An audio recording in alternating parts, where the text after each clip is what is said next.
Welcome to the Dixie Doggers podcast. We're here to share knowledge and heritage. We hope y'all enjoy. Southern Cross. It's the best cut gear in the business. We run it on our dogs. Hit up Dave Williams at Southern Cross Cut Gear. Go to www.hogdoggear.com. If you're looking for Brahma and Brahma Cross cattle, Marc Rankin with the Rankin Ranch 38 Cattle Company, he specializes in them. He is the man for the job. He's based out of Oglethorpe County, Georgia, and you can contact him at 407-832-2077. If you're buying or selling land, farms, or hunting property, these folks know land.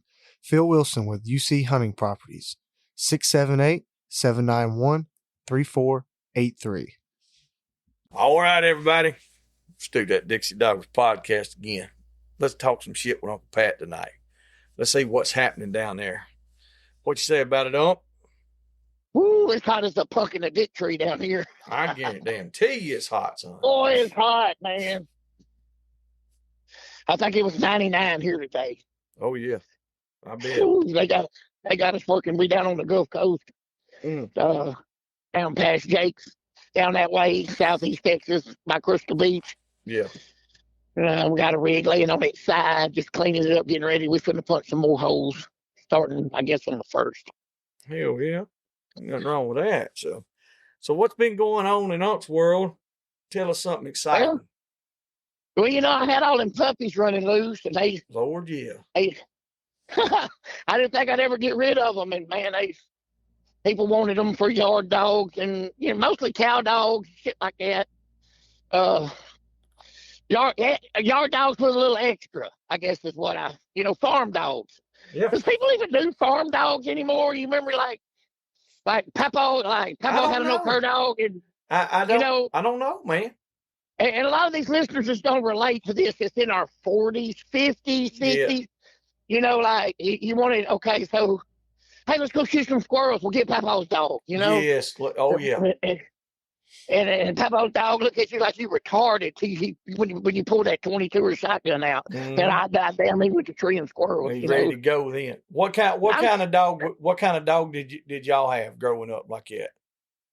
We had Leopard Catahoulas. We had Airedale. That son of a bitch would tree. It was my grandpa and his brother, and that I guess I've been around Airedales my whole life, but them son of bitches would tree really good, but they was mean. God damn, they scared the shit out of you when you pull up. We had a blue tick. It was about a quarter Weimaraner. Oh, hell. And we run deer with that son of a bitch in the daytime and tree coons at night. And Daddy'd take him by himself, like in the evening time, and call him back to him, and be looking up in the trees, or maybe shoot a squirrel out with him watching. And that son of a bitch would go to trees or just whatever. But, man, we used them dogs, Mm-hmm. It ain't like today where they sit out in a pen waiting on the weekend warrior. I didn't have to wait on my daddy to come in from the drilling rig. No. We had a chicken farm, and I had a pretty rank old mama. She kind of tended to that. Of course, she kept the money from it. She divvied it out to us a little bit at a time, I guess, to keep us out of prison. On rations. Put you on the rations. Oh, yeah. Yeah, Daddy had a fox pen, and he hustled hounds and cowboy. That was one of them things. Now I'm sure, like what you just said, though, it's kind of the way my daddy was. He'd go to work and he'd bring his paycheck home, and that mama got it. He might keep him. Back then you could keep $20 and you'd be all right. But he had his hustle money. Yeah. That son of a bitch made way more money hustling. Yeah. Yeah. I've told this story about my daddy. He never sold nobody a sorry ass dog. Is what his deal was. But he wasn't giving that $100 back. He always had 30 or 40, and they could just keep getting dogs till they bring them back till they found one that suited them. And if people ask for the If people ask for papers, he'd throw them a stack of papers and tell them go through there and pick whatever's gonna help them sleep at night. You know. Josh Neff, listen to this. Yeah, and this is a true story now. Oh yeah. But any dog man worth his salt can look at a Walker dog and say, "Oh, that's a Guinea bred dog, or that's a July, Mm-hmm. that's a liquor bred dog, you know, that's a Raider dog, or you know how that goes." Mm-hmm. Back in them days, you know, you had that's a trig, you know. That's wasn't right. Wasn't a lot of trigs in our country, although they're good dogs. I'm not hey, no, y'all trig people don't shoot me. I see them little bench-legged son bitches can move a track. A good dog is a good dog, no matter whose name's hanging on it. That's right. No doubt. I've always heard of good dogs where you find it too. Boy, he's on the front end. That's where he's at. That's me. That's right. That's right. Ain't no Yeah, damn boy. doubt. So y'all, yes, sir. Y'all been y'all had a pretty good weekend this last weekend, didn't you? Man, look, I think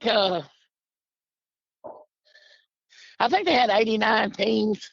Yeah. Counting the draw partners. Two runs that stand out in my mind. Charles Kelp had a Tbone dog. He went all the way across the pen. I didn't watch the whole run. But he went all the way across the pen sideways and a hog chewing on him. You know, actually touching him, biting him. Yeah. He never took his eye off. And, of course, that pen, it ain't big as Uncle Earl's. I don't know. It's 60 or 70. I don't know. Maybe 80, maybe 50. I don't know.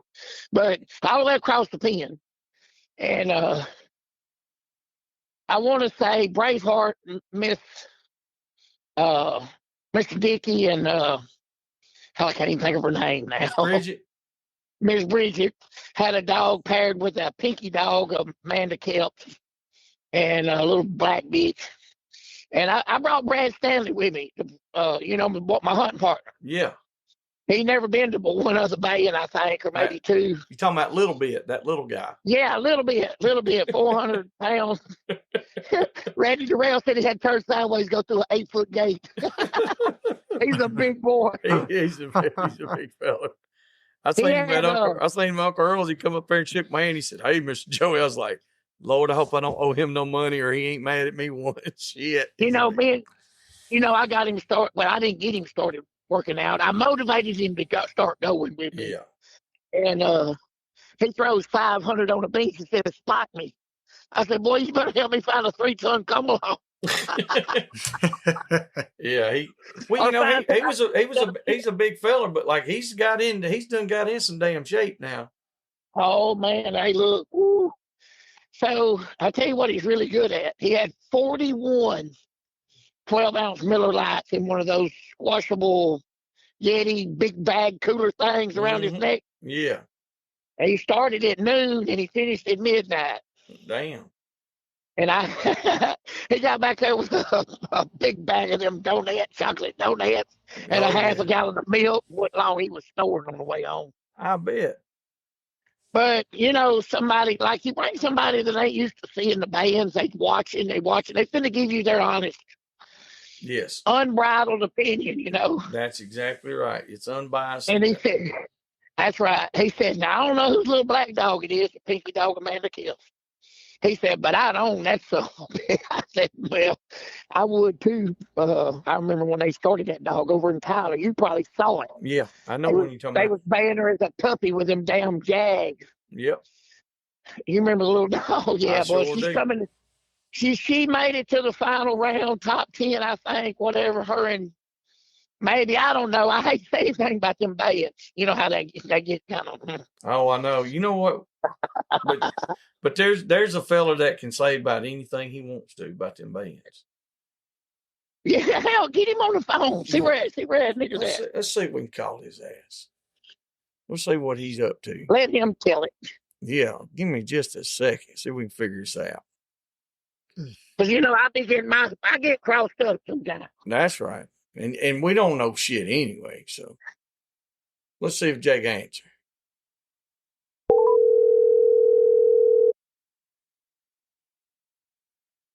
And this kind of shit we do on the air here. He's probably still talking to somebody out there. Been talking for 4 hours. Thank you. Yes, sir. There you go. I'm here. All right, you live on air. We recording, brother. We'll be back after a quick break. A quick thanks to supporters of the Dixie Doggers podcast. Southern Cross Cut Gear, UC Hunting Properties, Rankin Ranch 38 Cattle Company, Animal Housing Solutions, Boars N Broads, Ada Y Transport, Crockett Taxidermy and Processing. I'm live. Can y'all hear me good? Yeah, we got you on now. We was talking about the bay pen stuff, and me and Pat was talking for a second, and then it's like, man, every time Unc says something, or if I agree with him most of the time, we get ourselves in a sling. But I was like, man, well, we know a guy that can say whatever the hell he wants to about these bayings, so we called you. Well, heck yeah. You had to get a professional. Had to get a professional on the phone. Well, all you got to do is, I don't know if I'm a professional, but I'm confident. I'll talk to you and I'll make you believe it. There you go. There you go. So what you been up to, man? About 280. Tell us about this event that just happened, your big ass. Man, we had the biggest two-dog World Cup we ever had, entry-wise. Yeah. Can y'all hear me good? My Bluetooth picked up. I can hear you now. Yeah, we can hear you. Okay.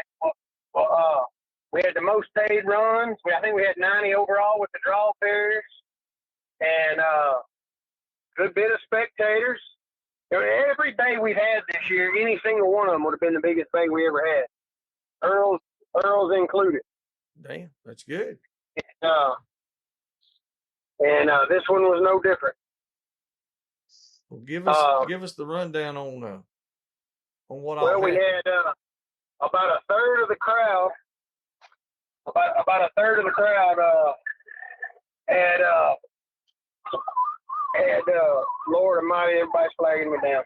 About a third of the crowd got a perfect score in the first run, and I thought we was due for a long night. And in the second round, only 4 got a perfect. And it went from looking like it was going to last all night to ending abruptly. Mm. And the weather was fairly nice too. Oh yeah.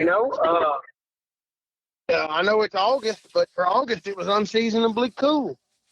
It got down to like 68 degrees at night. And I figured everything would be fresh and full of vinegar, and was not the case. Yeah, was not the case. Well, I mean, I say that, the hogs we got, they ain't always easy to bay. That's right. But when more than a third got a perfect the first round, I figured we was gonna have an ongoing saga, and it ended just as fast as it started, I believe. That's pretty wild. Pretty wild. But there was some phenomenal runs in that first round, because I watched it a pretty good bit.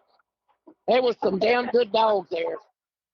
And I thought after there was only 4 perfects in that payoff, I thought Pat was going to try to enter something. Yeah, they wouldn't let it. He had some long-legged dogs out in the parking lot that would make that pen a little bigger. I think they did pretty good. Hell yeah. Hey Joey, John Blanton brought down some Walker dogs that just played on the bench and in a 240 dog outside field trial. Hell yeah. You should have seen them, son. They was briar whipped. They was like they supposed to look. I guarantee you. They were they were I'm talking about them dogs are like you want to look. Like he said, they were 240 in the trial, and it was outside in the cornfield, not no fox pen. And John said he entered 11 in this heat. They ran the week before the baying, so end of July there. And all 11 of them finished the hunt, a 3-day hunt. That's pretty. One man do that. That's pretty good. That's pretty damn good, and there ain't no doubt. And there's one thing they all had in common. You can't say something like that without making a sales pitch. But one thing they all had in common, they eat the silver bag of Showtime. There you go. They do. They really do. Hey, guess which was the high scoring dog on day 2 and the bench winner and won the combination. You remember the black dog I was trying to get from John at Lamont Sanford? Hell yeah. Well, he come out of his shell. And he come on up, didn't he? Yeah, see, I knew that dog come out of Louisiana as a puppy, and I know where he come from. But which John did too. That's probably why I didn't get him. He wanted to get him one more time. That's right. Well, you know, we were talking. I was expecting. Go ahead. Go ahead. I was expecting to see the Dixie Doggers down there. And dude, I had 2 grandbabies that had birthdays on. We had it on the same day, and I can't miss the grandbabies. The best place to have a grandbaby's birthday party is where there's a bunch of dogs, and we had a bunch of them there. Yeah, we had 2 birthday parties while we were there. Hey, I guarantee you, the thing about it, they were so young, it probably would have worked out. But if we'd have brought all the stuff that these folks had up here, it would have been a damn amusement park. It probably would have been to the good. We've done that, but multiple times, bounce houses, when the kids have a birthday. Yeah. These were adults' birthdays. We've had bounce houses and kiddie pools and slip and slide. We had a slide that slide's what, 24 foot tall? Yeah. We had a slide that's 24 foot tall. Well, we sold a lot of tickets one year, and then when them babies got tired of sliding, their mama started sliding, and it got a little crazy. I hear you. Yeah, we might have to plan it next time because it's probably going to be about the same time every day of year. Yeah, I like doing it right there before school starts. That January show will be right there while the kids are still on Christmas break, like we did. We moved it this year, that first Saturday. Yeah, we're gonna keep doing that. When them kids can come, it makes it easier on mom and daddy. Yeah, that definitely helps. There's no doubt. You know how I'm always preaching about the 3-day dogs. I don't know if people that don't do that understand, but there's 3-hour hunts, 4-hour hunts, 5-hour hunts, and 3-day hunts. And there's 2-day hunts too for Derby, but I try to stay away from them like 3-hour dog and 4-hour dog hunt dogs that win. And here's why. The guy that got the dogs from John, and Jake seen the video and he talked to the man too. Them some bitches failed as soon as he showed them a hog. They fell bad, pretty much. That's right. I mean, look, he ain't had them but a few days. Then I got a video. What day we get the video, Jake? Yesterday or day before? Yeah, yesterday from Michael Spieler. Yeah, Michael Spieler. And Michael, his grandpa was old fox dog, man. So I mean, he's already got a leg up on that. You know.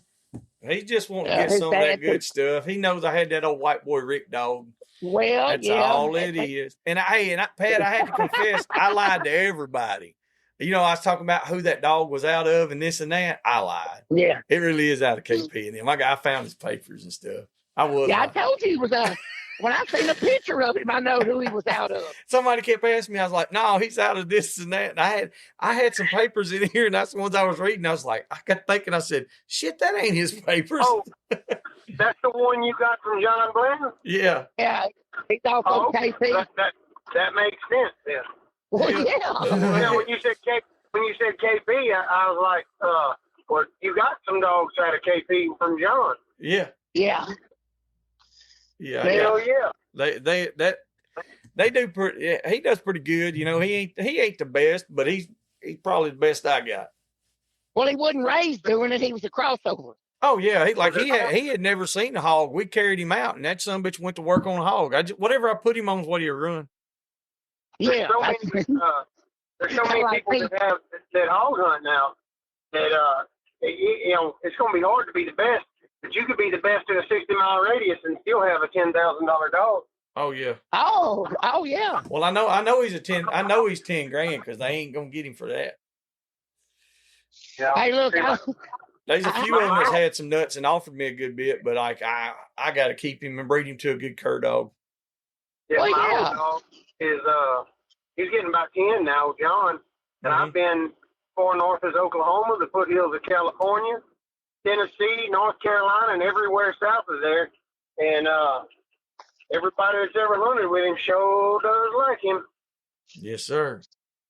That's because he's got a little hound in him. He's got a lot in him. Yes. And he's got, and the cur dog that's in him is some of the greatest bait pen champions that ever lived. Yep. Well, people don't understand that. They say this. That's an old bait pen bred dog. Well, what do you think started the bait pen? People brought their best goddamn woods dogs to the. I mean, that's what started it. Was the best woods dog. That's right. Well, I mean, the blood is there. The dogs bay, so like you cross that with those running type dogs, you're adding. You might add that bay if you hit it right. You're going to have a dog that can run, push a track, drift a track, and will hook and stay bayed. And that's what you need.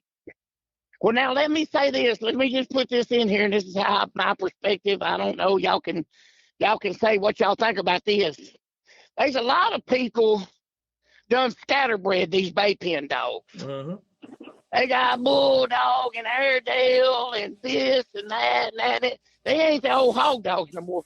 Now them there, they might win in the bay pen, but I can't promise you that they'll make hunting dogs. Mm-hmm. But these and Jake knows what I'm gonna say. But you get a dog from like Flat Creek down there, somewhere like that. Some of that old timey shit, some of them black looking dogs. Mm-hmm. It's gonna be a lot of difference. Like what Goose is out of. Yeah. Oklahoma's a Flat Creek dog. Yeah, Bailey was a registered pure Catahoula. I seen her papers because I had some of it. You know those. And her little May brother looked just like Goose. He was a little bigger. Really? But he looked just like Goose. He was as pretty. He was as pretty as Goose. And I don't guess they ever put him in the pen. He was a free casting. He casted like a walker dog. Well, we got those from Lanier Shaw. They hunt really good. Yeah, those come from those. Which they have some other stuff too. But what they got started with, those dogs that Lanier and Joy got started with came from Sour Lake, Texas. Okay. Which was a lot of the stuff that Otis bred to get what he had. I ain't saying every cross was that. You know what I mean? But I get you. Like Otis's dogs were a lot of the same stuff that Joy and Lanier started with too. Wow.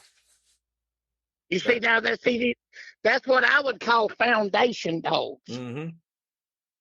But now these people that had a wild hair and decided to put Patterdale and all this that and other and these others.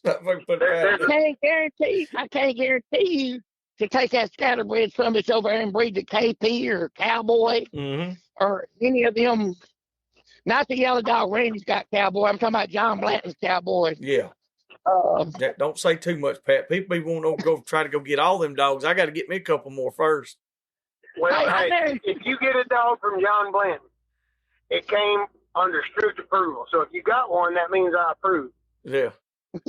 Good deal. Yeah. Thank you.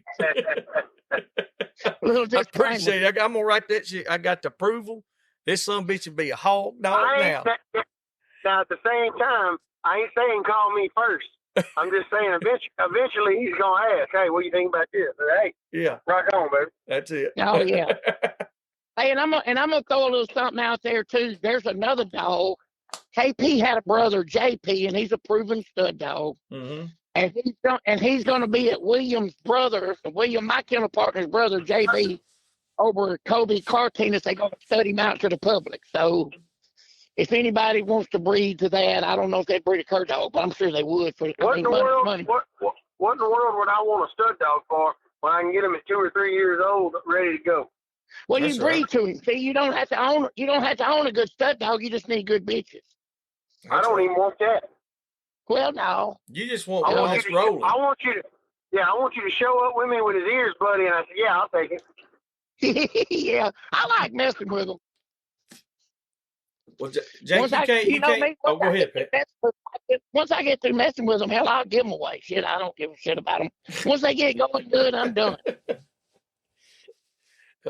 That's what y'all. You're gonna have to give me some of them that's going good, Pat. I need some. I need some fucking dogs that's any good. Mine suck, man. Except for the one I got from John. That's why we got you white. That's why we got you white boy Rick. There you go. Hey, Will Booth. He went out there to Oklahoma to Rusty's and got him a couple of yellow pups. He when we was out we was out there hunting with him. Old white boy Rick come across this open field and they were burning. Old deer got up right in front of him. They smoked that son of a bitch. Well, that damn little cur pup was about 10 yards ahead of Rick. And hold on, you were in South Carolina up there with Rusty, right? No, we were hunting with Will Booth at the time. And in Georgia, okay. Yeah. We were making sure you said you wasn't in Oklahoma when that. No, not when that happened. No, when that thing jumped up from a dog, you wasn't in Texas. You were in Georgia. That's right. Carry on. That's some bitch. Oh, Rick, he actually made it all the way across the field, and he just turned and looked at me, and here he come toward me. He knew he wasn't supposed to be doing that, and we ain't even tried to break him off of it or nothing. I think we've toned him twice, but that damn little cur dog was smoking so fast. Oh, both he said, "That son of a bitch runs like that." I said, "Yeah." He said, "Shit, I need one of them kind of cur dogs." And I think he went out there to Rusty's this past weekend. They got a couple of them. I said, I don't discriminate. Hell, I let him run whatever. If that some bitch is burning a deer up, let him run it. But I got, them cur dogs like that, them long-legged some bitches that they're built more like a damn running walker than they are a cur dog. And I wonder how much walker's in them damn cur dogs of Rusty's. Hey, watch your mouth. I know he's got a little jip. The one that he had the damn hog deal won, but his video camera quit. Oh yeah. The little tip, it looks just like Goose. Mm-hmm. She has. I know she's has, because he got her from me. Mm-hmm. That thing can fly too. Ooh, she can fly. Well, once they go to crossing rivers, the tariffs increase. That's you know right. what I mean? Like the further east they go, you got to add a tariff on it. I ain't trying to get political or nothing. I know you would never do that. If I'm not mistaken, Will Booth's got about 4 4L dogs over there, 2 or something. I don't know. He gave me 2 puppies that hate a hog. They were Christmas puppies, and they've been baying. Which they got some of them long-legged dogs in them, quarter and eighth or something, and they look like running walker dogs. Other than if you look at them, you think they're a year old, and they're only 7, 8 months old.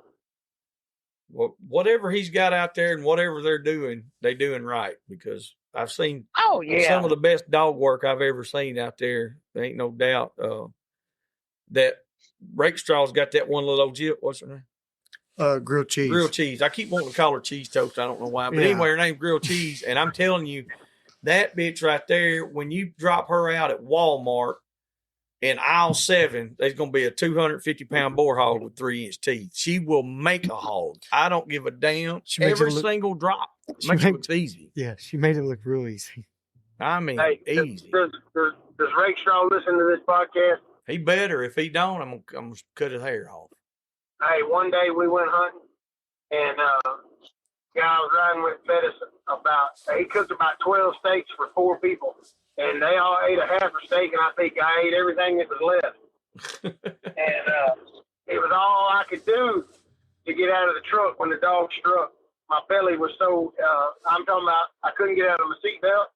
I could barely slide out of the door, and I still outrun Rakestraw to the hog. Oh, hell.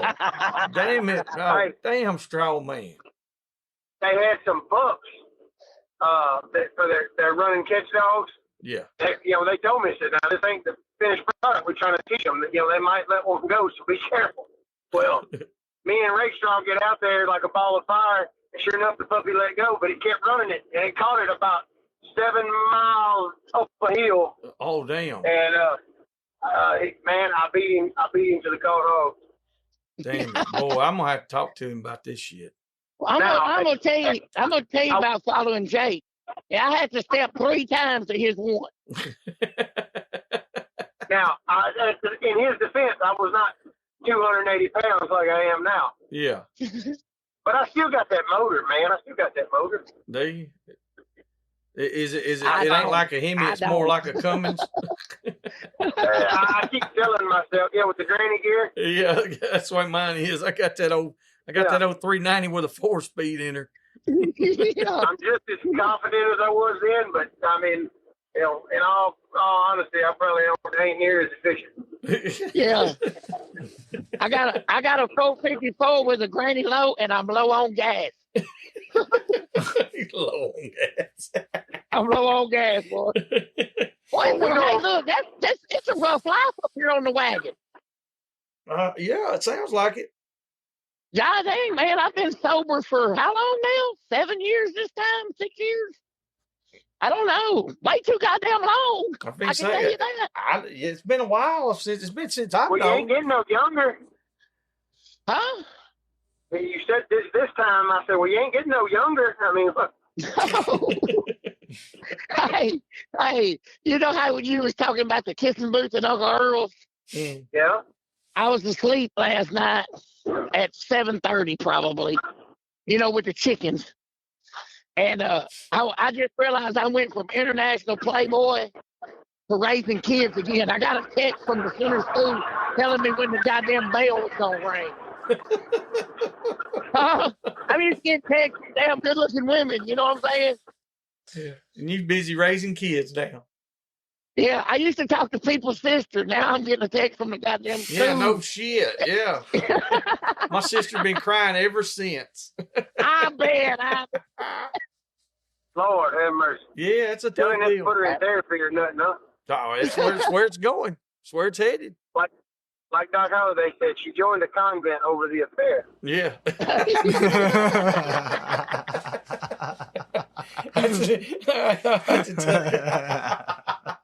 If people only knew, my God, if they only knew.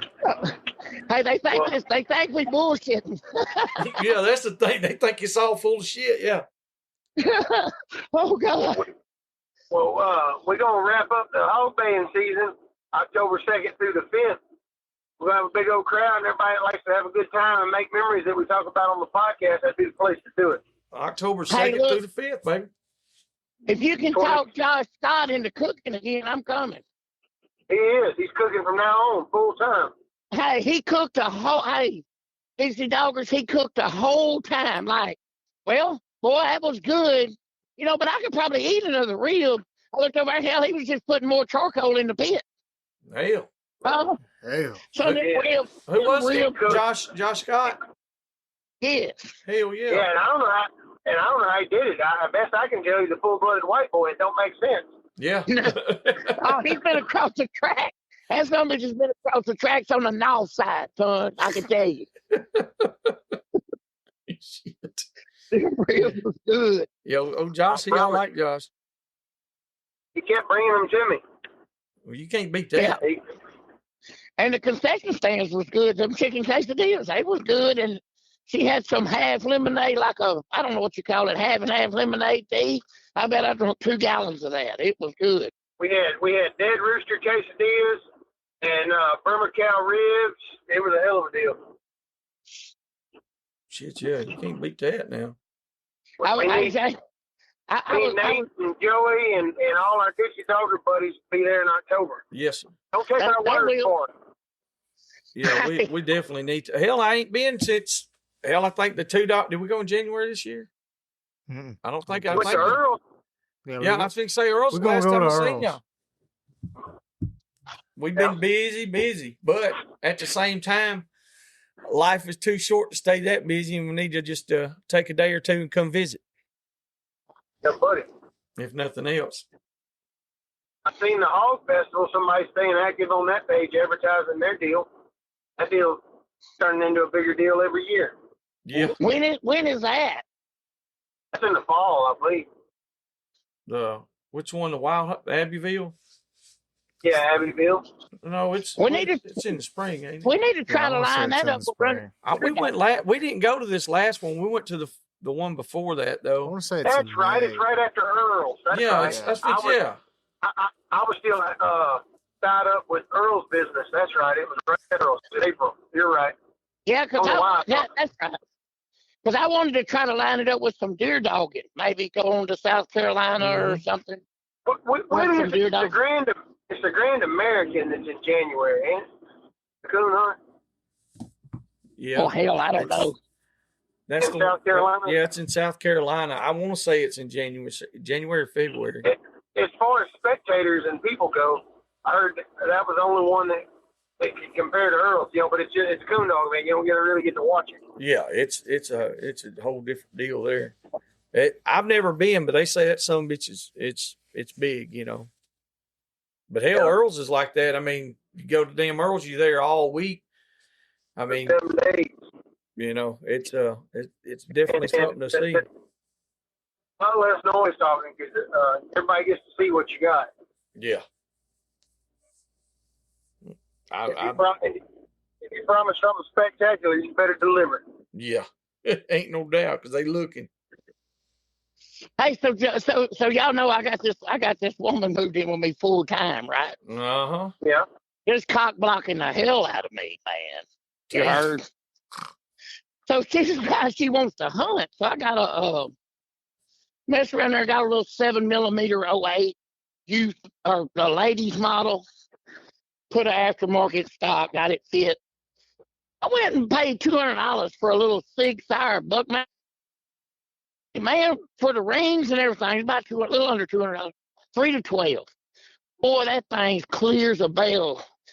And it's sided in, like the clicks and everything works right. Everything worked right on it. Lifetime warranty. I'm just going to, because I know deer season's coming. Hell, everybody hunts. But I said all that to say this. I went down there to the duck pond and set a target up the sided in. And it's kind of growed up in the grass. We ain't cut it this year. Mm-hmm. I shot that damn target and hogs went everywhere. I got some hell of a good dogs. I'm talking about when I say shot it. I was touching the house when I shot, right there about 200 yards. Damn. The next day, I sicked the dogs on them. They finally got up and did a little something. Next day, I went outside. I don't know if you've seen them pictures, but everything I had was cut up. Well, I mean, them dogs had them all hoarded up, and they had them hid so nobody else could find them. No, them stars. Yeah, they had them bedded down. Yeah, they put them to bed, son. That's what it is. Hey, them son bitches was laying in the front yard asleep, and the backyard's full of goddamn hogs. They're too lazy to walk around and check the backyard. Sorry, son. What's the schedule now? Well, how many times y'all drop a new episode? About once a week, twice a week? What are y'all doing now? Twice a week. Yeah. Try to. Twice a week? Yep. Try to do twice. Have y'all had? I've been seeing on Facebook the feud with Reese. I think his name's Reese. I've never met the guy. Standing on business, Reese, baby. Standing on business. Have y'all had him on yet? It's a longer story. Is he gonna be on? Hey, I guarantee you that will be the most listened to episode if you can get him on. I agree. Well, Pat, here's the thing. Go ahead, Pat. I know him. I actually ran some dogs that come from him, and they ran good. Blaine, you remember little Man Shack boy that lived over by me? He got them from him. Yeah. And we ran them. They died. The dogs did good. I think they got killed anyway. That shit's a little bit rough, what he runs. I don't run behind them. They got to hold it back till I get there. Anyway, I was going to put him on, but he decided he'd rather go on other people's shows. I just let him go on their show. Well, we might should talk to him because I don't even know where all this started from. I don't either. His mind. Listen, I didn't know nothing about it until we went out there with Will Booth. And we put that damn video of that big old boar hog. We caught one that was like 320 pounds with nuts in it, And Rakestraw slaps it on the ass and says, "We start a new podcast, boys, called Stand on Business."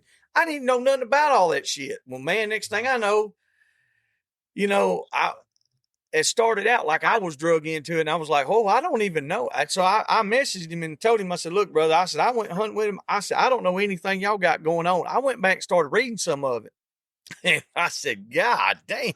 I knew about it about a month before y'all went out there to hunt with Will. Yeah. And man, I tell you, let's just break it down in percentages.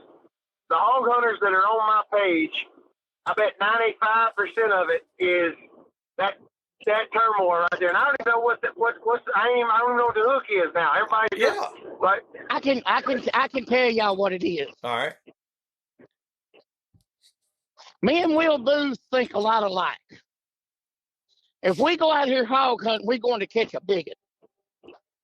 James Reese goes to catch hogs. Mm-hmm. And he posted, I caught 320 hogs. And okay, well, that was 10 sows was 10 liters apiece. You counting every one of them little babies and, shows and everything. I'm going to tell you now, Will Booth is Will Booth. Y'all know him as well as I know him. If he goes to catch a hog, that son of a bitch is going to be 200 plus or he ain't going. Yeah. Nah. Or I ain't saying he don't catch a few little ones. We all do. We went boar shopping with Will. And Tyler Goforth and Rakestraw. Yeah. Will and Tyler and Rakestraw took me one time. And we didn't catch any little ones, I'll say that. Mm-hmm. Okay. So, and but also to tell you this, I heard that one boy, Reese, at one time he said he had caught 800 hogs that year. I'm gonna tell you right now, after about 100 head in a year, somebody's doing the yard work for you. You know what I mean? Mm-hmm. Well, I'm gonna try to stay away from that number. Okay. So you know 4L might have recast or lick ass, right? Yeah. Well, Reese his dogs don't cast. I ain't saying they don't. I'm saying he don't cast them. They walk. Now, I don't know if y'all ever hunted behind a warrior walker dog. I can't. You ain't hunting behind Rick. You ain't gonna have no fucking feet. You ain't gonna head my dogs on your feet. Can't even get ahead of these son of a.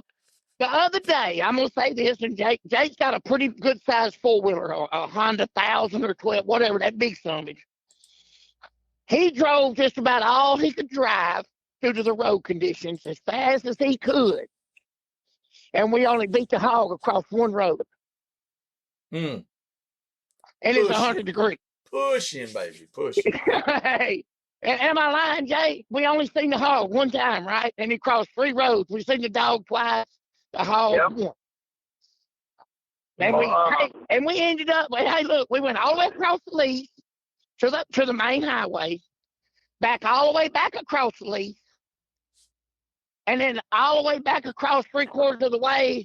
And when the dog hit the road, I called him. We loaded up with Tijuana. Said, hell with that hog. It done about 10:30, 11 in the morning. And them chicken quesadillas they good. So, yeah. And them margarita half and half is good too. That's what we did. That's what basically the same stuff like we did out there at Booth in Tyler and them's is. Tyler started looking at you about 11. He go, cerveza time. Yeah, we were going to eat fucking Mexican and drink beer before lunch, and we done had shit tied up too. They kept saying on that one video, it kept saying, well, y'all caught one big hog, or saying Will and them caught one big hog. We didn't post the 12 other ones because they wouldn't no more than 250 pounds. There you go. Yeah. Like we didn't even post it. I've been far and wide, and everybody that posts on Facebook longer than anybody alive. Mm-hmm. Oh yeah, by far. Big hogs. But like I was like you, Jake. Though I didn't know what really started it, and I still don't, because I even asked Will, and I told James, I said, and I knew that. I didn't know that Patty talked to him, but it was all about the same time, because we were thinking the same thing. It was like, man, this will be great, And the only thing I can figure, he called Will out about something, and like some people would do that when it gets on their nerves because they're so jealous. Well, did you see the one where? And I'm thinking that this might be it, and I could be wrong, but there was one where Will was talking about the best plot dogs or the best walker dogs and all that. That's probably what started it. And he told him, he said, well, bring your ass over here. He called him a whiny bitch or something. I was like, God damn, dude. That's, calling somebody out and then not doing it. And I know for a fact that there's been a bunch of people that I know what Will said. Will said, I'm looking for a show enough plot dog. If anybody's got one, I want you to show him to me. Yeah, that's right.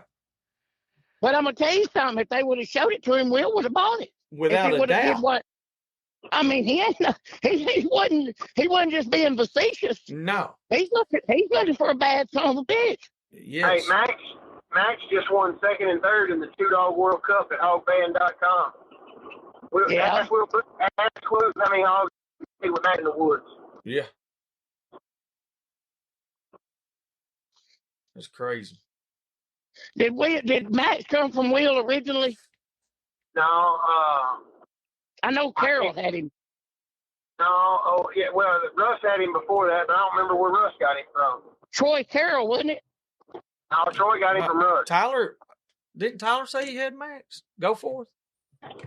Tyler may have. That might be where. I want to say Tyler said. Tyler had a good bay dog, but it wasn't Max. Now, not to say Max didn't come from Tyler. Yeah, I don't know, man. Like we talked about so much stuff out there, and I really don't know. But Tyler had a really good bay dog that they hunted in the woods, and he was rough though. You just had to one dog him. Yeah, he was telling me about that dog. Well, most of them bay pen dogs is rough. Yeah. I mean, they bred them to stand there like 2 inches away. Mm-hmm. Yeah, and they concentration. Like if they get banged up, you got to stay looking at that sucker. That's right. Yep. Ain't no doubt. That's that too many people they take that. I don't know. They take it the wrong way when you say bay pen dog. Like they just it's people that think they got something to prove that it makes them tough. Like I wish you could see how many people a day ask to join the group, and if you ask them if they compete in hog band, they say no because that's like a badge of honor. Well, I don't understand it. I mean, and then they come enter 12 head. Yeah. Yeah. I mean, say I don't know. I'm going to support it no matter what because but what's crazy is all the cowboys in the world support rodeo. They'll drive. Yes. They'll fly to Vegas. They'll fly to Vegas every December to go watch the NFR. Yeah. But I'll be damned. I'm a hog hunter. I'm not a big pen guy. I know I don't know. That's how we got into it. That's how we got into the bay pen stuff, honestly. Because I was like, well, you ain't got to be like that. Like, shit, let's go see what it's about. And I was like, shit, this is a good time. That's like look at your team ropers. Mm-hmm. I ain't saying nothing about team ropers. Team ropers don't shoot me and hang me. But your top team ropers, I ain't a lot of them I'd want to go cowboying with in the woods. I'm not gonna lie. Yeah. Not that they couldn't do it. They just don't have the experience. They're not riding the right pony, everything. But then you got like the guys winning the world right now, Derek McGay. Shit, I'd go catch a baddest son of a bitch with him, and I'd ride a Shetland because I wouldn't have to do nothing. He's a cowboy's cowboy. Mm. So there still is, there's hog dogs in the bay pen, in limited numbers. And there's cowboys in the rodeo limited, but it's just limited, When you get to the level that these hogband.com bays is, it's got to be, you don't got time to cowboy. Yeah. That's exactly right. Like I watched Joe Beaver, I think it was Joe Beaver. He's sitting out in the pen waiting as a kid, as a young guy, and the calves is loaded. Hell, Roy Cooper, I think this is Roy Cooper, I may be wrong. They land the plane, Roy gets off, ropes 3 rounds, gets back in the plane, takes back off. That was his practice. When you at that level, you ain't got time to do you can't do both. No, that's it. And you're exactly right on that. The stuff I guess what I wanted to ask both of y'all while we're on this kind of it's correlation to all of it is the etiquette. Like we was talking about with James Reese and Will Booth going back and forth at it, and then all the people chiming in, then the support from the woods guys or non-support from the woods guys to the bay pen side of things, just etiquette in general. How do y'all feel about that? Like supporting each other and how to conduct yourselves and stuff. Well, That's like all these rodeo guys that team rope. They all cocky and shit, won't talk to you or nothing. And I don't know if you've ever been around Derek Bidet or not, but he's just as humble as he can be. You see what I'm saying? It's like the more confident people are, the more humble they are. He might brag on you, but he'll never brag on himself. I got you. You know? Yeah. I mean, he didn't tell me there's a bull jumped the fence and his horse is jumping the fence at the same time, and he ropes it underhanded, tied off hard, 2,000 pound bull. He didn't tell that story on himself. Everybody else told that story about him. You see where I'm going with that? Oh yeah. Them guys that don't nobody. We talked about that a while ago. Them guys that don't know nobody else's dog name but theirs. Yeah, that makes a lot. They of don't sense. hunt in the woods. They don't hunt in the woods too much. So, what do you think about it, Jake? About people's etiquette? Yeah, just the etiquette and what do you think is like? What can they do to? How should they act? Everybody's approach is all in what they want out of it. Like me as the guy that puts on the show, I never want any divisive banter. I want everybody to come together. People that are competing, they're geared a little different. They're trying to compete as hard and as fast as they can at anyone's expense. They're trying to win. They're exhausting all resources to win, and sometimes that gives you a bad attitude. But the thing is, like, if we're going to keep it going, it's got to be marketable. And that means, the biggest problem with me when I got started putting my own shows on 12 years ago was people didn't want to get rid of their dogs, their bloodlines, because they didn't want to have to compete against them. Well, at a certain point, it's like hunting. When you first start deer hunting, you just want to shoot your gun, kill as much as you can. When you're a 70-year-old man, you kind of want to get back to the woods. You know what I mean? That's right. Make sure there's some good seeds out there. And, it's all part of, I guess, growing up. Like people start giving back, next thing you know, and then the longer we do it, the more there will be giving back, I got you. But initially, nobody even wanted to get rid of their dogs. Now, shit, all them dogs that nobody would sell, they're selling like hotcakes now, and a lot of them reasonable prices compared to 10 years ago. That's right. Take for instance, what is it, Busting Brush? Yeah. How long they been on the scene? 2 years, I think. Not long. They made the podium. They made the podium the other night at the world's toughest 2-dog competition. There you go. They made the podium because somebody sold them a dog. Well, and then now in the near future they'll be the ones doing that. That's right. But That's right. I mean, that was the broad spectrum of etiquette. I don't know. Did you have a specific instance? Well, no, that was just I was just curious on y'all's outlook on stuff, or how you could put it out there for people to better understand and maybe look at it from our perspective. Because I'm the same way. I'm like exactly what you said as far as like the old man going to the woods. When I first started out, it was about, hey, I want to catch these hogs. I got to have the best dogs. I got to hunt harder than everybody else. Got to do this and this. Now it's like, I want to make the best dogs I can possibly make, and I'm going to give them to somebody else. And once I get them to where I'm like, hey, I know what I'm producing, I'd like to hand it off to somebody who is also doing the right things and trying to improve on themselves and for the sport, whether it's hogbaying.com or whether it's in the Mark Twain National Forest, whatever, Hey, getting back to that etiquette thing, and you got people out there today that just never got a good thing to say. They just steady stirring shit and stirring shit and stirring shit. Yeah. Me and Randy Durrell argue every day.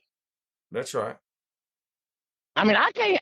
I mean, I love Goose. I just can't have Randy worth a damn. You know what I'm saying? But Randy's got 40 or 50 gold buckles. Yes. So I don't mind arguing with him. It's these ones that ain't never won nothing. The loudest boos come from the cheapest seats. That's a fact. Jake, what did that man tell you when you wanted to better your hog band, what did he say do? Increase the entry fee. Well, it wasn't that. It was actually a radio guy. Back before podcasts, he was just a sports talk radio guy. Yeah. He said, like all these big companies, ABC, NBC, like essentially everybody's profiling. They want to see how to reach a different audience and all this jazz. And he said, you break it down to like the actual sporting events. Like, you know how the Oakland Raiders quit having fights in the stands and people getting mugged and assaulted and killed? You know what they did? What's that? They went up on ticket price. Mm-hmm. Yeah. Because some gun that's got something to lose ain't gonna behave like that. Yeah, it makes perfect sense. A guy that can get in for $8.75 and drink beer for a quarter, he ain't probably gonna behave well. No. Shit, no. You know, Hell no. I know I wouldn't. Like we out here, we all do it. Y'all do it. Jake does it. A lot of like Spud and them Busting Brush, 777. I mean, I don't want to miss nobody. Paul Greenwood is sponsored since I can remember, and I'm 53. That's the first one. You know, you never hear nothing out of them guys' mouth. It's always these ones that they just sitting back, ha ha ha. And then when you confront them on it, they say, "Oh, I was just joking." Passive aggressive. Yeah. Bruh, you want to joke? Go win you a couple of gold buckles and come back. And then me and you might talk, because then you might be on this level.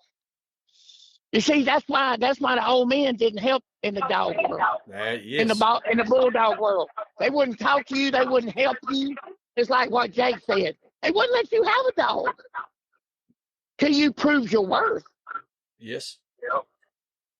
And it's going to have to get back to, I mean, we're going to have to get back to that somewhat. Yeah, somewhat. We definitely do. So this thing will grow. Like, well, I'll say this as far as growing goes, like, there's more hog hunters than there's ever been, times 10. Without a doubt.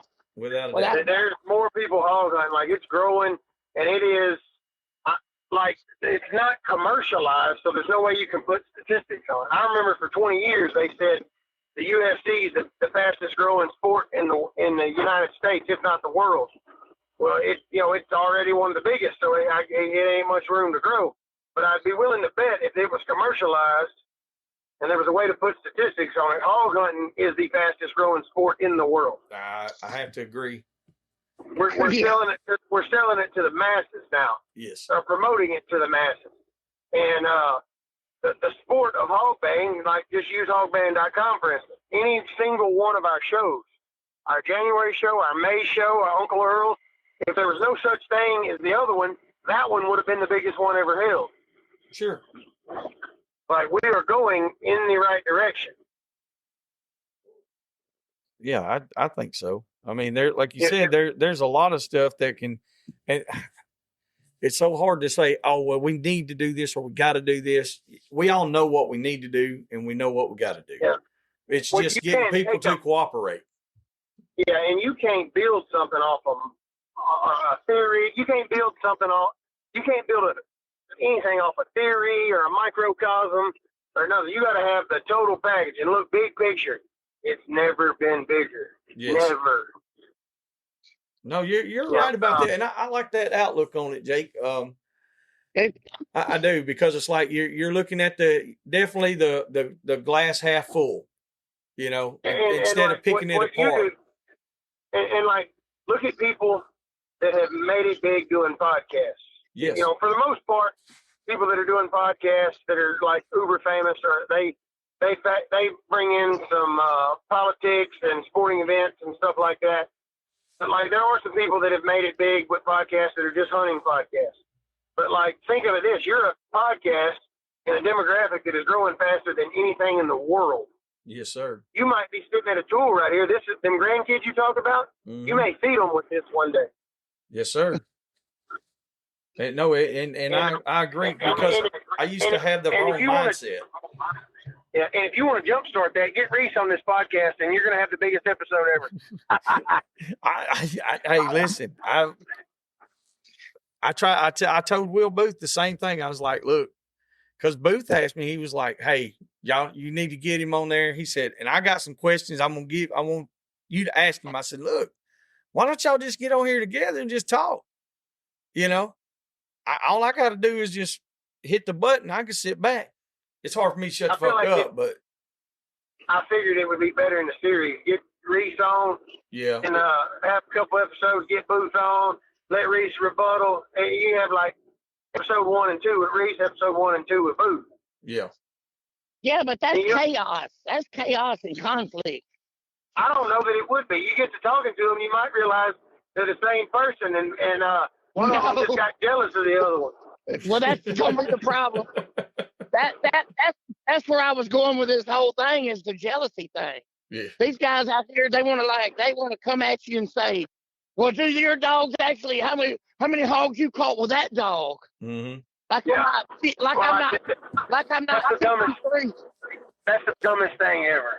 Yeah. That's what I get. I've been hog hunting. I'm not saying that's not what you get, but like the counting. Like I've been hog hunting. I'm 41, and I'm gonna say 8 years old, maybe started hog hunting. Yeah. Maybe before then, but I've never counted how many I've caught. You know, if I got a puppy, I might be like, yeah, he's been to 7 bays and he ain't really turned on yet. That's you know, that'd be about the extent of my count. Like, exactly. when it's what you do, you don't count. Like, really? I think it was a couple years ago. I think and the reason I told Nate, I was like, well, let's count, because we had a property. We were kind of in competition with another guy trapping, and we were trapping. So we were just going to keep up with our hogs in general. And I don't know, we did that for a couple months, but after that, it was like, fuck, I don't know what we caught. I know that one year we had a couple hundred. There was one year that we kept up with the entire year, and I think we killed like 288. Yeah, it was like something like that. Yeah, it was in the 260s and the 280s. And the year before that, I know we had whacked them down. Yeah, but the reason, like I said, but I can't keep count of them because, like you said, it's one of those deals where like that don't even matter. No. We were traveling. Yeah. And we were going to everybody's honey holes. Yeah, I'll be honest with you. Like, we were getting cream of the crop. We were also doing a couple trapping jobs here and there, and then like thermal hunting. Like me and Will Booth are tired in the skin on a week. And like the fact that this guy I don't know Reese at all. The fact that he might not like Will Booth, kind of, you know, having not known him, it kind of would make me hesitant to meet him. Yeah. Because I don't know anybody that don't like Will Booth. I don't either. But, but like, I would get more satisfaction out of a guy that I turned on to hog hunt and say, man, I caught 50 head this year. I'm like, well, damn, I lit his fire, you know, than I would Will Booth having a personal record of 350 or something, you know? Yeah. Oh, that's what I said. I know exactly what you mean. What a lot of people don't understand is, like, for one, a lot of us are good at math. Not all of us, but a lot of us are. Mm-hmm. And there's 365 days in a year. That's right. And I know people, and they may or may not interact with some of the people we just mentioned in the last 5 seconds. They get on there and say they caught 300 and something head. And you know they don't hunt but once a month. Yeah. So divide 12 into 365, and that's how many, you know, that's how many hogs they catch per hunt. So they're catching like 40 hogs a hunt. You know, that some bitch is busy. Oh, yeah, I guarantee you. In other words, I'm trying to tell you he's lying. Yeah. Yeah. Oh, and that's what I said. The busiest we've ever been is, like I said, 260, 280, somewhere in there. And and that's not catching hogs, guys. That's catching pigs. That's trapping. Yeah. That's killing them. That's not just running just strict dogs either. But like, say the first hunt that year, that was the first time we ever hunted with Carter and Ryan. That's whatever year that was. Mm-hmm. We caught 31 in 2 days. And I mean, there was pigs running everywhere. And then the next hunt I caught 18. Then the next one we caught 15. Like, when you're stacking numbers up like that, like, well, it's pretty easy, you know. But not all of them. But yeah, like this year, I don't know how many we've caught, but it ain't even nowhere fucking close to that. But the quality of hogs have been a lot better, because now, somebody's got me talked in this damn running walker bullshit, and I put him on one big bore track, and I say, now go get him. And that's where we're after. We might not get him, but that's what I'm after. Now there is the most profound thing said tonight. I'm sorry, but that's what when you cut that big son of a bitch's track, when he runs through them, and Jacob's gonna back me up on this, I know he is. When he runs through them pigs and chokes and all that, he don't throw a hog dog off. Nope. You might have a hog dog you catch hogs with, but when you cut that big back, it's like a buck dog. We talked about this before. That's right. When I've seen dogs, when you put them on like a big buck across the road, you cast them, he circles and this goes running everywhere, and he sees. In Louisiana, right? Yes. Oh, of course, I wouldn't. Yeah. Oh, Lord forbid.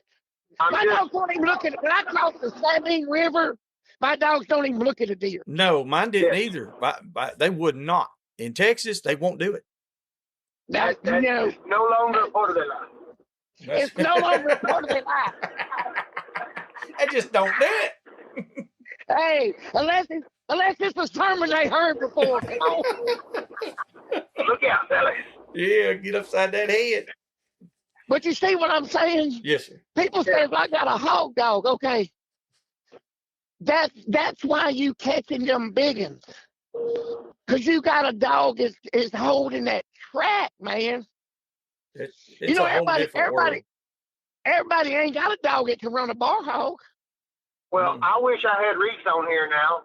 I keep calling him Reese because I don't remember his first name. I know we could ask him, what he does and why ain't he catching as many big ones. Yeah. Here's what I seen, and what the man has told me through private messages and stuff, and I ain't trying to throw him out there like that, but just words of he said, you got landowners and they need to produce numbers.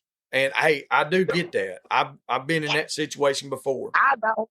I ain't never got it, no matter whose shit I'm on. Well, I'm just saying, like, I've been on property, and they're like, hey, if y'all want to have this property to hunt, and I was younger, and we had to put up. Now, like I said, I'm like, I don't give a fuck if you like it or not. I'm gonna hunt the way I'm gonna hunt. And that's all I'm doing. Don't we all? Like, especially in Texas, we're all trying to get rid of the hogs, don't we? Ain't that right? Yeah. Exactly. We're not on a management program here. We're just trying to get rid of them, these stinking things. That's right. That's exactly right. I'm trying to cut hay for a living. If I can get rid of all these hogs, I'll go back to cutting hay. Yeah. Ain't no doubt. I'm trying to cut something, but it ain't hay. Yeah, I was going to say, you cutting Easter eggs. But no, that, I do agree. Like I said, as far as talking about with Reese and them, like some of the things and there's a lot of people that's calling him out and just calling him a liar and all that. Now, look, I ain't saying all that, but he said that he had that dog that he retired at 2 years old and had been on 848 hogs, I think. Wow. At 2 years old, that's that's pretty stout, I would think. I think Logan Campbell's the one that asked the question, did he catch more from 0 to 12 months or from 12 months to 24 months? Hey, I don't know. I mean, never seen a 2-year-old hog dog. Logan might be one of them that was good at math and was trying to do the figures. Yeah, I think that's what it was. Logan had his shoes off in that picture. Hey, I got a question for y'all. And that kilt. How many 2-year-old hog dogs you ever saw? Not many. No, sir. Mm-mm. How many 2-year? I've seen dogs at 2 years old bear hogs. The only thing I could even say remotely close to that, Pat, is we had a dog we called Shortcut, and this son of a bitch at a year old was probably one of the best I'd ever seen, and at 16 months old, he was phenomenal. I would go on a limb and say he was at the hog dog status. At 18 months old, culled that son of a bitch because he wouldn't get out from under your feet. Really? Oh, dude, it was the craziest thing I've ever seen. Oh, yeah, he just blew him up. I blew him out. Soured him. You can sour him. Yes, blew him up. And he was young and could do it. And I was young and I could do it, so I was like, we're going to push this son of a bitch. And it wasn't just me. It was a couple other guys. And it's weird you bring that age and you could do it into it, because I was just about to say a lot of people call women that same way. Yeah. You know, you was young and you could do it, and they got comfortable, and the next thing you know, they was I'm moving not out. agreeing with shit on this. I ain't saying a damn word, Jake. You hear me? I ain't falling into your trap. Hey, I ain't gonna. I'll say this: they can never be first, but they can always be next. Yeah, buddy. You can't win them all unless you win the first one, and you can't win the rest of them unless you win the next one. That's a fact. That's it, brother. That's it. My God Almighty. But I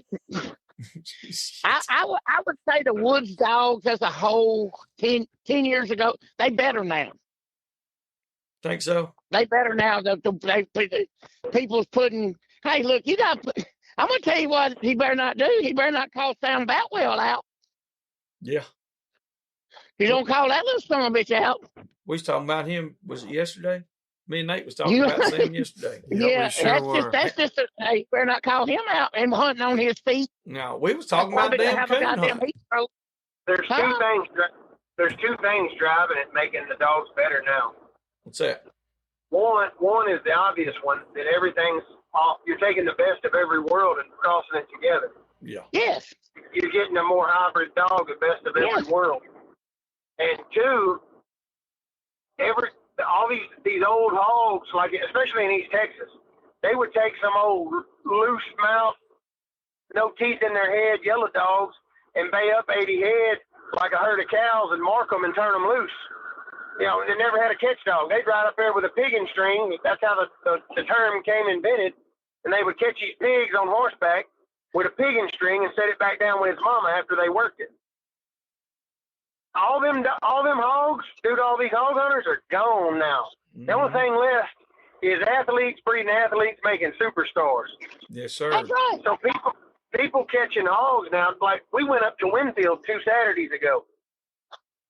You're not catching a hog. You're not watching a bay for one, because if the hog can see you, he's leaving. I don't care if it's 100 yards or 40 yards. Yes, sir. And two, as soon as them bushes break from a bulldog coming through it, he's not standing there no more. You're gone. Catching him running. You're catching him running 40 miles an hour, or you're not catching him. Hey, and you better come to the bay from the downwind side. Yes. Yeah. I mean, you got to have the wind. These hogs, it's evolution. The dogs are evolving slower than the hogs, though. Yeah. The dogs are just now catching up. But talking about Facebook haters, I got into it with one. I rarely comment on retarded crap anymore. But there was a guy, Rainy Morvant, had sent a video to I think it was to Michael Spieler. Maybe it was either Hardcore or Southern Cross, one of them. And he shared it on his page for content. And they walked down a pipeline. They're literally 30 yards from a big old boar hog. They sent the bulldog, and Willie takes off like 2 seconds behind the bulldog and catches the hog. And this dude's griping. This one guy, this know-it-all guy, saying that anybody that sends a bulldog from that far is a moron. Like, dude, you'd have never sent the bulldog where I hunt, because at 30 yards, 40 yards, whatever they were, that sucker would have done been on his horse. If he's in the open, that son bitch is gone. Yeah, you're never going to watch a bay where I'm at. No, never. It's the same with us, Jake.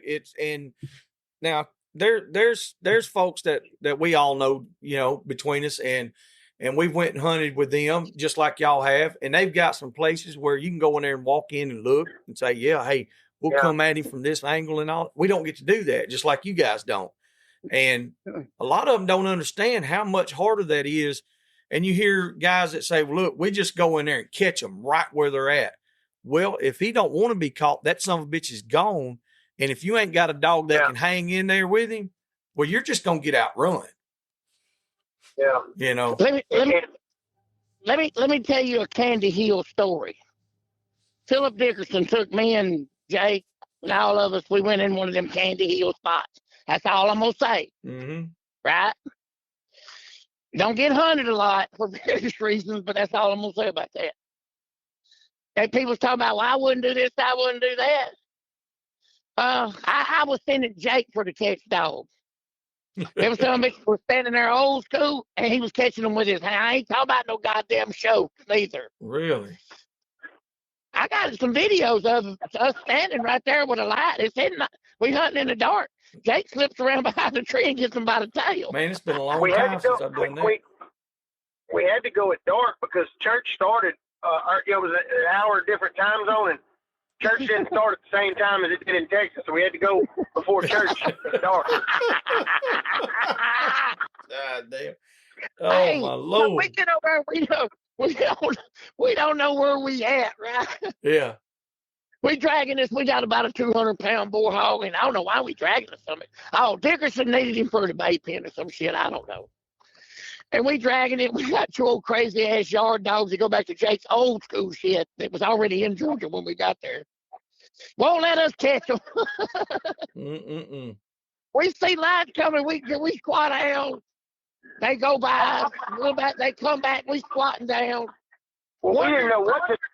Let me finish your story, but let me put this point. We didn't know what to do at first, but we seen them on the light, so we did too. Yeah. Hey, wondering why Philip and Zach don't come get us. Hell, it was Philip and Zach looking for us. We was hiding from them. Oh shit! Yeah, they've been driving for 20 minutes, couldn't find us. God damn! Well, y'all was hiding good though. Where y'all been? I said we been right here. We done been through it 3 times. Oh, that was y'all. And the whole time, the sun was starting to come up. The whole time, we thought it was the preacher, and we were late for Sunday school. We didn't want him to catch us. That's right. Dang, that's good. That's the morning I showed him the difference in between a blowjob and a scrambled egg sandwich on the way home. Well, I didn't do the actual showing. I found a cook. Shit. Oh, man, I ate breakfast. Yeah. I said, breakfast is served, boy. There you go. Yeah, boy, we had some good time. I wonder how many people out there right now are able to slip up on a boar hog and catch it by hand. I don't know. He caught one about 250 that night, a big red spotted hog. Or hell, just about any hog, really. You know what I mean? I see some videos out there circulating every now and then. You'll see some boys running across a ditch and, jump on them, bulldog them and stuff. And I get that, but, It all depends what kind of blood they got in them. Yeah. Yes. If you're hunting in a place that was farm country 100 years ago, chances are you got a lot of farm hogs. Yeah. And those hogs, they're not going to run as bad. Well, you can look at them and tell what they are. They'll be short coupled, wide, deep bodied hogs. Mm-hmm. If they raised pine trees there 100 years ago, there's a real good chance that sucker's not standing still. Yeah. No. Yeah, that's that, and that's all we live in is damn pine trees. My Lord, these rascals will get it. And too, in a crop field too. Like if you're hunting at night, say in a crop field, that sucker's probably got a belly full of something and he can't run. Yeah, I tell you, we was out in another spot in Georgia, which really wasn't too far from where Booth and them live at. Well, I think we went out there like a week or two later, and we got on a good boar hog. That's where that old Rick dog come in pretty handy. We had drove through there about 9 o'clock that morning, I think it was, and then we come back at 2:30. Yeah, and we had a good set of tracks that went right through our truck tire tracks, on that road through a bunch of corn and sorghum. I said, well, he walked right through here, and the other old boy was with me. He said, my dog ain't gonna take one that old. And you could tell the track done dried out some from the sun. I said, well, hell, we don't know how old it is. I said, but it wasn't here at 9 o'clock. I said, hell, that ain't but 4 or 5 hours. Shit, let's turn it loose. And we kicked old Rick out. It took him about 13 seconds to get it going. And that old farm hog right there ran in the middle of a 60-acre sorghum patch for I don't know how many hours. And he'd give Rick a damn fit because he'd squat. And old Rick had to go out there. He'd lose him. He'd pick him back up. He'd run that. I said, surely to God he's going to quit in a minute. And that son of a bitch never would quit, boy. And then with a hound, Yeah. in a sorghum field, Mm-hmm. if sorghum's like I think it is, you can't see your hand in front of your face. That's exactly right. And is Rick silent? Somewhat.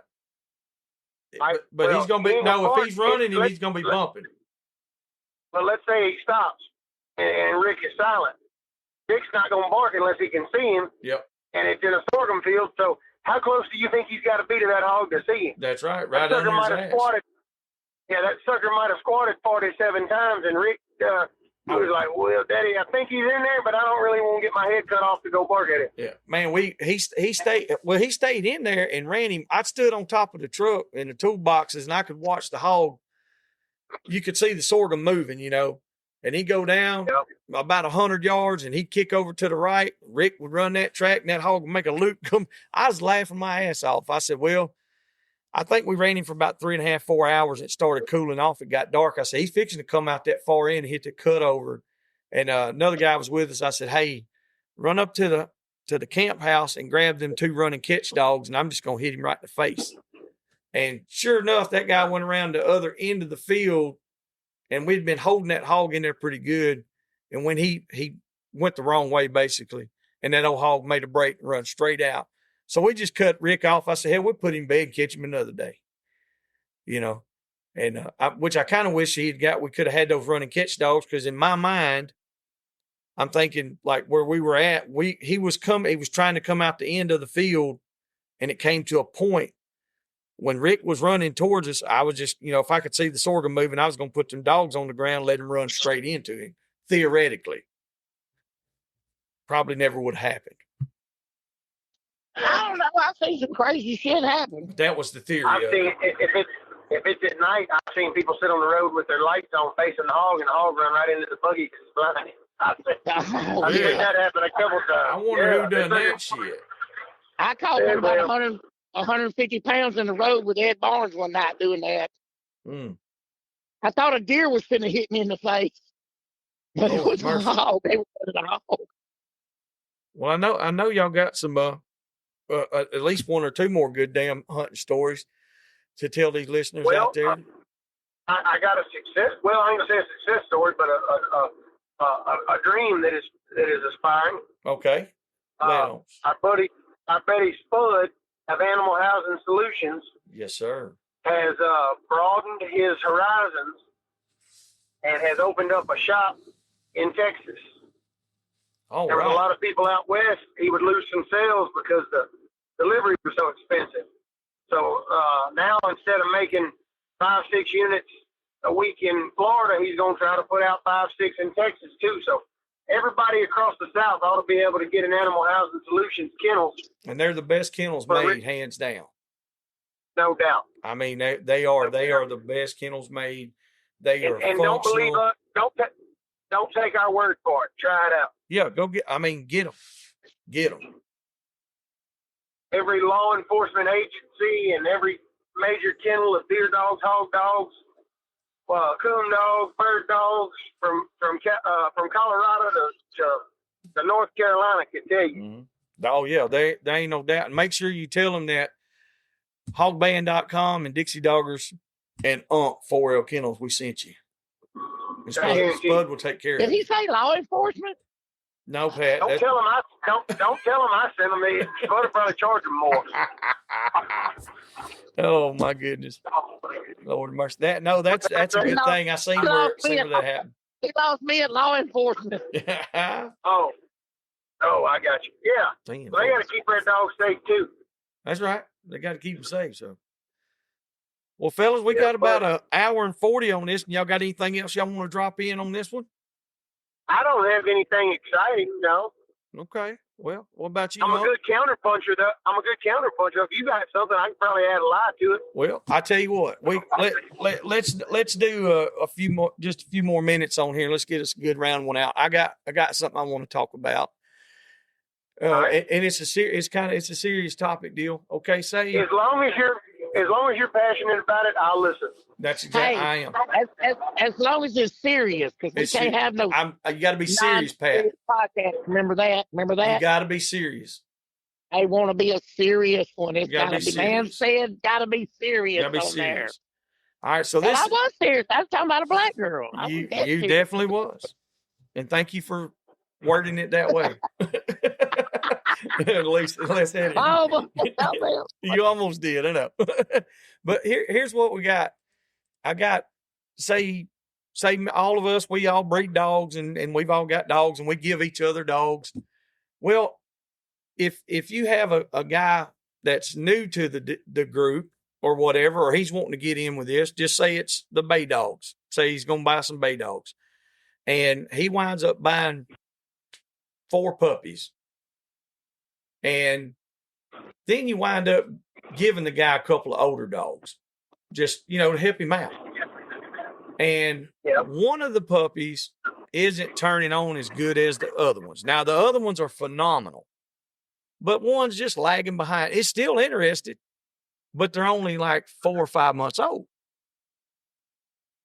Yep. All right. So how do you approach that when he says, this puppy is a cull and I want my money back? I want it back.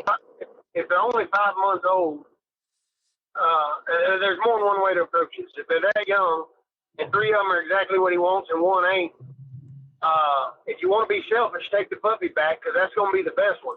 If you want to give him advice, tell him to go put that one up, because that's going to be the best one you own. Yes. Yes, fact. I want it back. Goose, at that age especially, Goose was easily the 5th best dog in his litter. Yeah. And at 12 months old, he was probably the 3rd best. And at 13 months old, he was ready to win the world championship. There you go. Well, this happened to a good friend of mine. And I mean, this is a real scenario. And I've actually got to call the guy who's got the pups. I got to call him tonight. I'm kind of doing the mediator thing a little bit. We're all in a project, and I haven't bred none of the dogs or anything like that, blah, blah, blah. But like I said, the guy's kind of anxious about it. And with these dogs, they're bred working dogs, and they're not registered through UKC or AKC. Actually, they can't be. But they come from a lot of dogs. Yeah, and that's the thing about it. Like the parents, they had paperwork on the parents, but the pups weren't registered. Well, now he's like, I want the papers, because he wants to sell puppies. He wants to breed them and start selling puppies. And so I'm like, well, that's an issue there, because like you ain't gonna make a bunch of money doing that. But anyway, I was just wondering how you felt about that, with a puppy being, number one, that young. And that's the exact advice I give him, Jake. I told him, I said, man, I would put the puppy up and just let it sit. But the other day, he told me, he's like, well, he said, I'm thinking, what if I just train it to blood track? And that way I could give it a job. And then if it makes a good tracking dog, I could sell it for more money. I said, hey, that's a route you can go. Well, then today he got back with my buddy and just ranting and raving about it, best I could tell. And I was like, man, he's just not giving the puppy a fair chance. But I'm kind of like Pat said, in the worst case scenario, hell, give me the puppy back. But he gave him 2 grown dogs as well. So I'd be like, I wouldn't give him no money back. I'd be like, I gave you 2 grown dogs as well. Well, here's what I tell people now. Since the beginning of me starting my own field trial, I've always tried to help people, because the more people I can get successful, the more people I have entered in the show. Sure. I have recently, in the last year or so, changed channels to where, like, even I don't care how on fire you are for it, how much money you have to spend, the first thing I tell people is come to the show. If you can't come to the show and see the culture, see what it takes to win, see what you need, see what you like, if you don't have the time to devote to come 2 or 3 shows, you're not going to have the patience or the drive. You're not going to be in it long anyway. Because everybody wants to win. But guess what? Everybody can't win. That's right. There's only one winner at every class. So what are you going to do? You going to quit? Well, I'm not going to waste no time in a quitter. If them cats will come, like there's guys doing that right now. And there's some guys that did that already. They came 2 or 3 shows. They seen what it took to win. They seen what they needed. They seen what they liked. And they added all three of those together, and now they're lifers. Mm-hmm. Yep. Because this ain't for everybody. If you just want to come win, well, man, I don't have the recipe for that. You got $40,000, go try to buy a goose or his brother or something, you know? But who can do that? Not many people. That's right. It's the same with hunting dogs. You get a buddy that's come with you a couple times. He wants one like Rick. But buffalo don't fall off trees. Yep. You show me you're going to put the time in and you're devoted to this, and then we'll work with it. And plus, that guy's going to have his own perspective, too. He's going to see things that you might not. I don't know everything. I would say this, that I am as knowledgeable as anybody that does this, yep. Especially in the sport of hog baiting. But I don't know everything. There's going to be people that I've turned on that see things, and they're going to be hypersensitive to some things, too, because they're fresher. I'm kind of beat down. Sure. Been doing this a long time. You know what I mean? I'm going to look for spectrum things. They're going to be looking for minute details because they're still on fire. Yep. Not to say I'm not still on fire, but my patience is a little thinner than somebody that's just getting started. Yeah, no doubt. But if that sucker comes with nothing, with no dog in the fight, if he comes in and devotes some time to that, you invest in him. Yeah. He's going to add to the sport.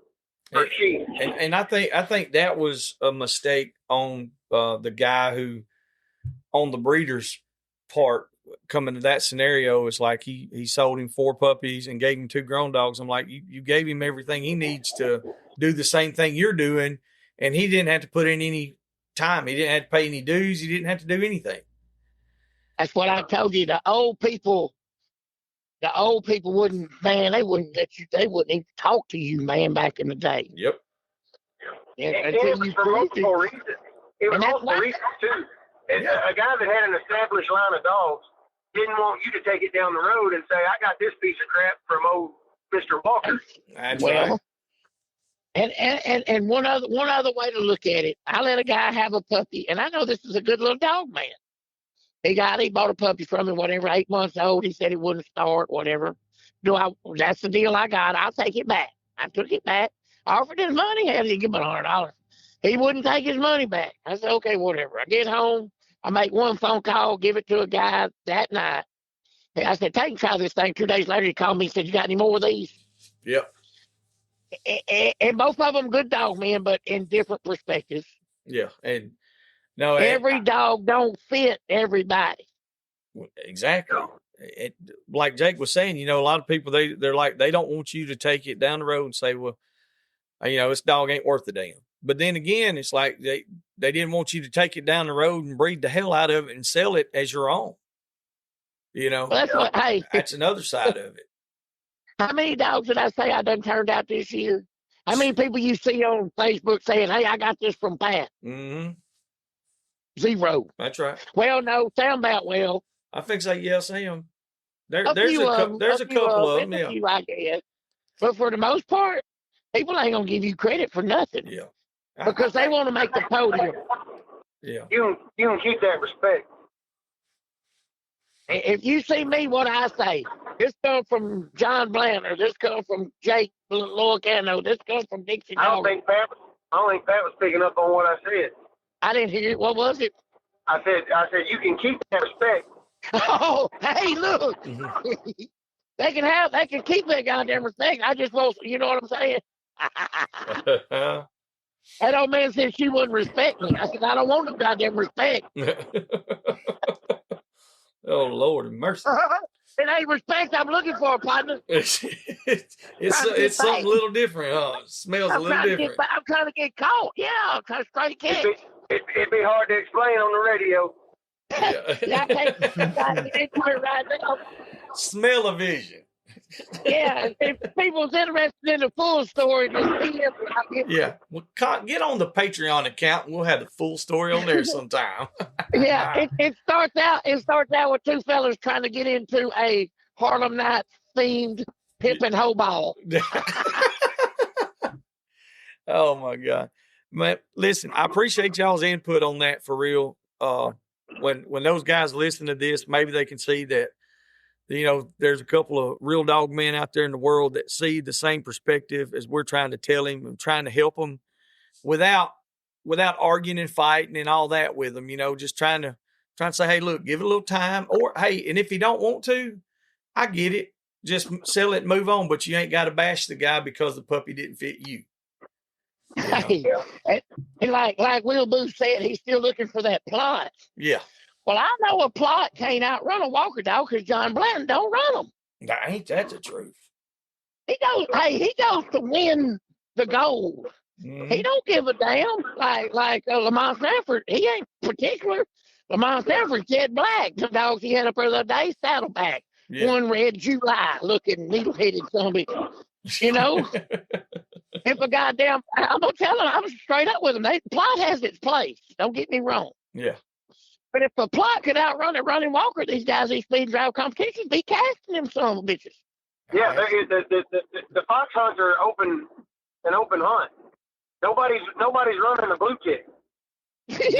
No, you're right. You know what I mean? Yeah, 100%. But and people like I hog hunt for fun. I don't hog hunt for my ego. I don't hog hunt to take pictures, although sometimes I do all the above. Sure. But I hog hunt for fun, and I take my kids out and we have fun, or I take friends out and me and friends have fun. But I don't go by myself. Like if I need to go, I will get my dogs going. Nobody wants to go, but I go with people to have fun. And I'm not running a blue tick. I'm not running a plot. Like the research is done, and people take it so personal. Like some people breed these certain dogs, and that's their cause at life, is to make this dog good. Like you can't take a dope dog and make it a deer dog. Like he has a purpose. Like we're not going to have fun. You're just trying to fool your ego. Hey, I made this rental dog a hog dog. Yeah, you did, but you can make anything a hog dog. Mm-hmm. But if I'm out trying to have fun, I'm going to do it with the most efficient thing God made, and that is a running walker. Yeah. I never thought in my life I'd say I agree, but I've been through a lot of fucking. There's parts of this world, mainly the extreme southeast. People that haven't seen me in 15 or 20 years. When they see me, there's old yellow dog Jake. Come find a yellow dog on my yard. Oh yeah. You're smart enough to change. I have no pride in moving on from something. Like if it rides with me, it's efficient. That's right. You know what I mean? That's the name of the game. There are better ways to do things, and people have the research is done. Yeah. Like go to the Kentucky Derby. There's no donkeys in it. You know why? Not a one.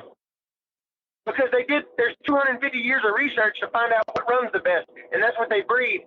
And there's no donkeys in the show no more. That's exactly right. It's kind of like my marriage. Yeah. I'm quick to change. I see something a little bit faster, I will pick it up. Well, then something a little more efficient, huh? Yeah. You gotta roll with the flow, baby. And no, I 100%. It's one of those deals like Jake was saying. Though you get people that have a certain breed of dog, and their life purpose is to make that dog better. And I'm like, there's been 200 years of breeding in this line of dog, or these, that breed of dogs, and they don't do it. So why are you still doing it? And there's people that come up on that plot post and said, well, you obviously don't run bears. Well, obviously I don't. Maybe there's something that they do. There's no bears where I live. Yeah. And I ain't gonna say I wouldn't enjoy it, but I don't run bears. You know what I mean? I don't. I grew up with a cow dog tied to every tree behind my house. I don't have cow dogs no more. It don't make me less of a man. I don't fish. I don't play cards. I don't go dancing. I run hog dogs. That's what I do. So I'm going to try to find the most efficient hog dog I can. Mm-hmm. And my purpose in life is to find the title of Ed Bourne's book, Finding the Hog Dog or something like that. Yeah. I'm trying to find a hog dog. I'm not trying to make a hog dog out of this conglomeration that sleeps under my porch. Hey, you're making fun of me now. Well, you took it personal. I'm just saying that's how some people do it. Like people will come to the hog baying with a blue heeler, and it's my little girl's dog, and what can I do to make it better? Bubba, nothing. You can't make it better. It'll never make it. It'll never make it. Yes. The next time somebody has a champion blue heeler will be the first time. Exactly. And having said that, you know what a blue heeler is good for other than nothing? I don't know. I never thought that was it. Fighting your buddies. That's it. Yeah. Little mean asses. I know that. Yeah, they mean as hell. Yeah. I mean, if I was tending goats or something, I could see it. Yeah, the blue heeler will go kill all the goats, and then you can get in a real business like cows or something. Oh shit! I think I've offended enough people for one night. Yeah, Boy, I think say you. I think say you got you. We done went down the whole list. White Catahoula, they run some shit. Hey, since we can talk about people that can take it, Randy Durrell herds goats now. He has about 20 head of goats. Oh hell yeah! Does he? Does he? The goat herder. Yeah, he's got a bunch of goats. Well, that explains the blue chews that was in the back seat of his truck that he tried to blame on Marc. I don't know if nothing can explain that, but he does have goats. Oh shit! Damn it, boys! Don't bring up anything that I don't have the answer to. That's it. Oh my god. Well, boys, I appreciate y'all being on here, man. This has been fun as hell, and we got some information out there to the world. I enjoyed the hell out of it, and y'all stay tuned. We're gonna get Reese on here. Yeah. And the whole world's gonna tune in. Yeah, we're gonna have to get you. You're gonna have to start getting on here more often with us, Jake. I'm all the way, Big Daddy. All right, I'm out on Reese. I was gonna get him on the show, but he decided to go on with somebody else. They'll let him out. Pat just let him down easy. if he's on that level to go on that over there, he ain't on the level to handle it. We're here to build people up and not be divisive. No matter whose show he was on, I want to lift the man up and we'll give him a platform and we'll see what he's got. Hey, Joey, if Pat don't want to get on with him, I'll get on with him. I got you. Put Jake on with him. He's more politically correct than I am. I got you guys. I got you. We'll make it happen. As long as he's willing, now I'll be up front with him. As long as he's willing to get on with one of Will Booth's friends, I'll get on. But I don't have nothing against the guy. Yeah, he seems like a likable enough guy to me. Yeah, and he catches a lot of hogs with 2 peas in a pot. That's it, brother. So, well, hey, y'all be good.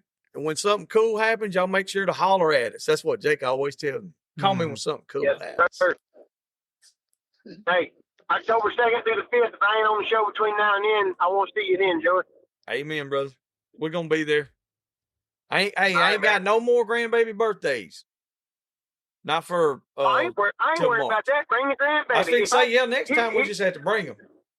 Yeah, you bring them, and what I'll do, I'll turn a cold shoulder to you, and I'll get the grandbaby hooked, and then you'll be there every time anyway.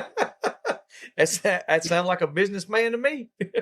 You turn their head, and I'll give it a puppy. There you go. The next winter I'll pass it off to that grandkid, and then you'll be stuck. That's it, brother. That's it. Man, we appreciate y'all so much, fellas. We really do. Oh, yes. We really do. We enjoyed it. Nate, be good. Joey, be good. Pat, holler at me. I will. I'll see you on the beach, cuz. All right. See you, Jake. We love you. We love you because God loves you, and the best days are still in the future. Amen. Amen. All right, man. We'll see you. Take care, man. Yep. Oh, bye-bye. I think so. There we go. I don't know. I think we cut all of them off. We call Pat back right quick so we can do our sign off. I'm sorry, y'all. Hey, I cut him off. I'm sorry. No, that's perfect. It's perfect. Now, that's the way a podcast should be. Yeah, that was a good one. That's a motherfucking podcast right there. That's it. We still recording? Yes. Nate said we still recording too. So. Oh, goddamn. No, you're good. You're good. No, that's the truth. That's the way it should be. We did a good job. So, hey, everybody, we're wrapping it up. Till the next time, y'all be good. Me and Uncle Pat's going to talk on the flip right here. We'll see y'all. Thank y'all.